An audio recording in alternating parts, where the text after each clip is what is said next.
The CFO of the Trump Organization turns himself in after a years-long investigation into the former president's business. And the temps are in check, but we still have high humidity and thunder showers in the picture when things get better. And New York Live is with an Aladdin star showing you the hidden jewels within Crown Heights, Brooklyn. This is News 4 Now for July 1st. I'm Adam Cooperstein. A key figure in former President Trump's company handed himself over to authorities on Thursday morning.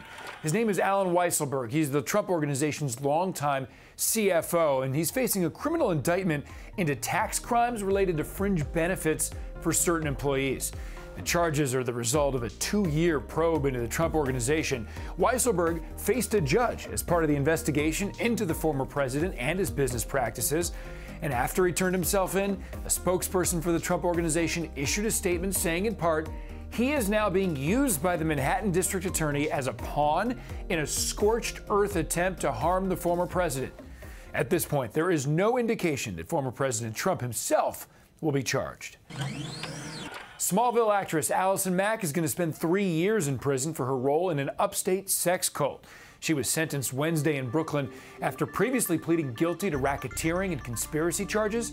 Mack had been accused of manipulating women into becoming sex slaves for Keith Raniere, the spiritual leader of the NXIVM cult. Raniere is now serving a 120-year sentence. Mayor de Blasio revealed 3 big-name headliners for the Central Park Homecoming concert. They are Paul Simon, Jennifer Hudson, and Bruce Springsteen, the boss. And more acts are also expected to be announced here. That concert, slated for late August, it'll celebrate the city's comeback from the pandemic.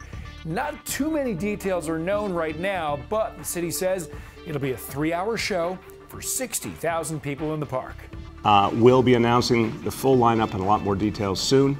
But get ready for a concert for the ages and a big part of the rebirth of New York City and the summer of New York City. New Jersey's Urban Search and Rescue Team, Task Force 1, has now headed to Florida. They're going to go help out that scene of the deadly condo collapse in South Florida. Members of the team gathered Thursday morning for a briefing before heading down. They're expected to spend at least 2 weeks there in Surfside, assisting with the search and recovery effort underway. So far, there are 18 confirmed deaths in the collapse, with another 145 people still missing. A partial derailment has forced the state of New Jersey to shut down a roller coaster at Six Flags Great Adventure.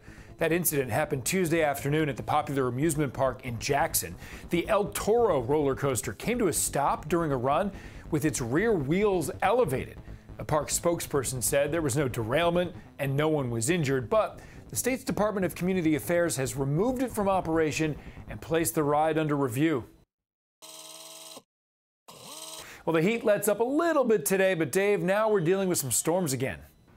Hi, everybody. Time to take a look at the weather picture. So let's walk on over to the weather wall and see what's happening into the evening hours. Could see some thunder showers rolling through the region. Some could be severe. Most likely, or best likelihood, is to the south of the city, but we'll keep our eyes open as we head into the 8 p.m., 9 p.m., and 10 p.m. hours. That's really the consistent picture, is that we are going to see these scattered showers, and that's the same, in fact, through the midnight hour into tomorrow and beyond. We're still looking at some showery, cloudy weather. Tonight down to about 68 degrees with winds eventually out of the west, 5 to 10 miles per hour. And then cool and cloudy into the weekend, cooler and cloudy. But we begin to make things a lot better as we head through the end of the July 4th holiday weekend, Sunday and Monday. That's a quick look at your weather picture. And now New York Live is with the Aladdin star swapping Broadway for Brooklyn for now. I will find my way. I can go the distance. On stage, he's made a name for himself playing characters like Hercules and Kristoff. Off stage, he is making moves and waves. So get ready for some good conversation as I talk Brooklyn and Broadway with Jelani Aladdin. So listen, I asked you to pick a couple of places to bring us to today. So we're here in Crown Heights. Tell me about our first stop. This is La Coup, and it's a Haitian cafe, and it's right in the heart of Crown Heights. So let me ask you this, and I think this is a loaded question, but how does a kid go from Brownsville to Broadway? You dream, and you work really hard to achieve those dreams, and coincidentally, you know, the owner said that this place, La Coup, deals with a lot of self-determination. Okay, you picked another spot. I believe that we're gonna have dessert there. Oh yeah. Okay, I say we turn the Midday camera off dessert. and we eat salami. We actually eat how we want to eat.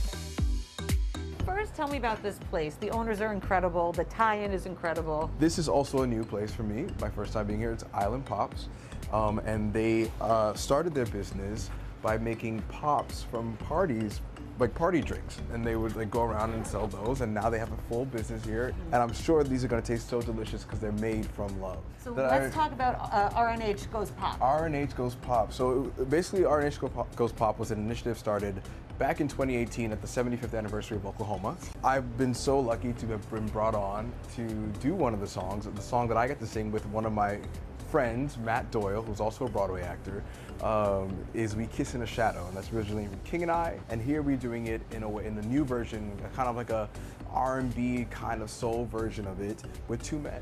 What do we do about that? I say we What do we do about that? devour this. Devour this. I think we've earned this. That's good. That's good. Y'all did this. Y'all gonna see me here always. You want to catch up with Jelani Aladdin? Just come to Island Just find me Pops. at Island Pop. I'll be living here. Y'all got a room? You've been hearing about them for years. Maybe you even heard them outside your door. Now, Kay Ingram is with the New York City chef using his culinary skills on cicadas.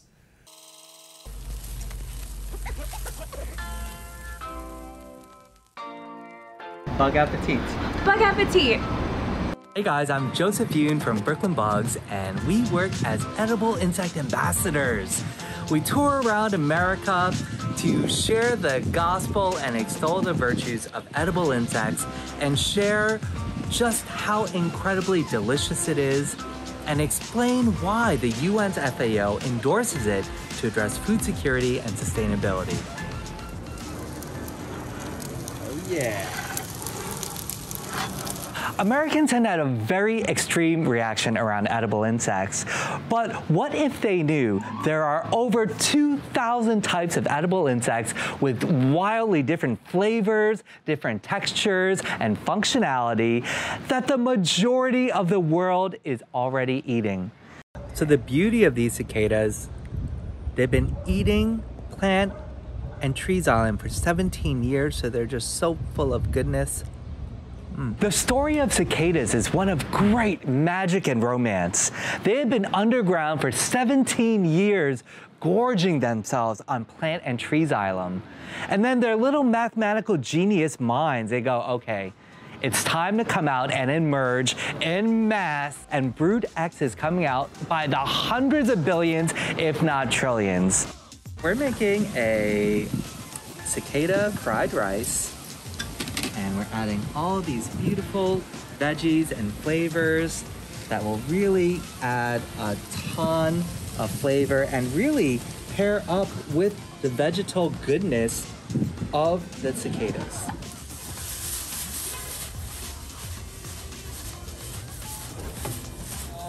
Some very special cicada fried rice. Bon appetit!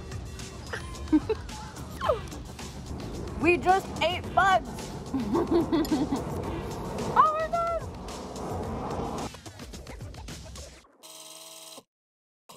Thank you so much for joining us. We'll see you right back here tomorrow.